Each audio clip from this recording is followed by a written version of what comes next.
अवांजी समातुन ताईं radio voice of Sindh London.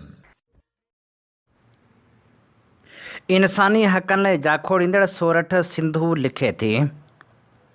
इहा ॻाल्हि तर्ज़ खां बि अॻिते आहे त मुल्क जो वेठल सदर मोरो में ईंदड़ नसलनि जी ॻाल्हि करे रहियो आहे, जॾहिं त सभिनी खे ख़बर आहे त उन मोरो में सिंधु दरिया जा शहीद इरफ़ान ऐं ज़ाहिद लगारी उन रियासत जे हथां क़त्ल कया विया ऐं मूं लाइ इहा ॻाल्हि इंतिहाई ॾुखोईंदड़ हुई त उते वेठल माण्हू संदसि कारपोरेट फार्मिंग बाबति ॻाल्हियूं ख़ामोशी सां ॿुधी रहिया हुआ, जेका असल में सिंधी क़ौम सां मज़ाक़ खां सवाइ कुझु बि न हुई। असां सिंध जी तारीख़ जे इंतिहाई ॾुखियनि दौरनि मां गुज़री रहिया आहियूं।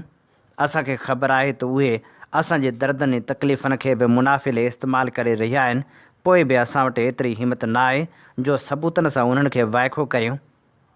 सिंध पंहिंजे ॾुखनि ऐं महरूमियुनि जी ॻाल्हि बिना सबबु नथी करे। इहे हक़ीक़तूं आहिनि।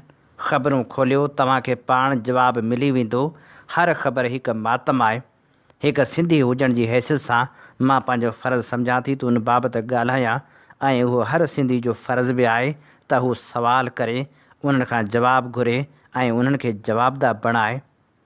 हाणे वक़्तु आहे, हाणे या कॾहिं बि न वारो आहे।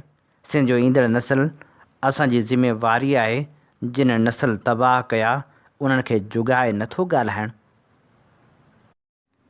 सिंध जो क़ौमी आवाज़ voice of Sindh London web radio ऐं टीवी चैनल जेको गुज़िरियल 13 सालनि खां सिंध सां थींदड़ ज़्यादतियुनि नाइंसाफ़ियुनि ख़िलाफ़ सघारो आवाज़ बणिजी दुनिया जी कुंड कुड़िछ में पहुचे थो। सिंध तोड़े दुनिया जे मुल्कनि में सिंधियुनि सां थींदड़ ज़ुल्म ऐं जबर ख़िलाफ़ उथंदड़ आवाज़ खे बेबाकी सां नशर करे थो।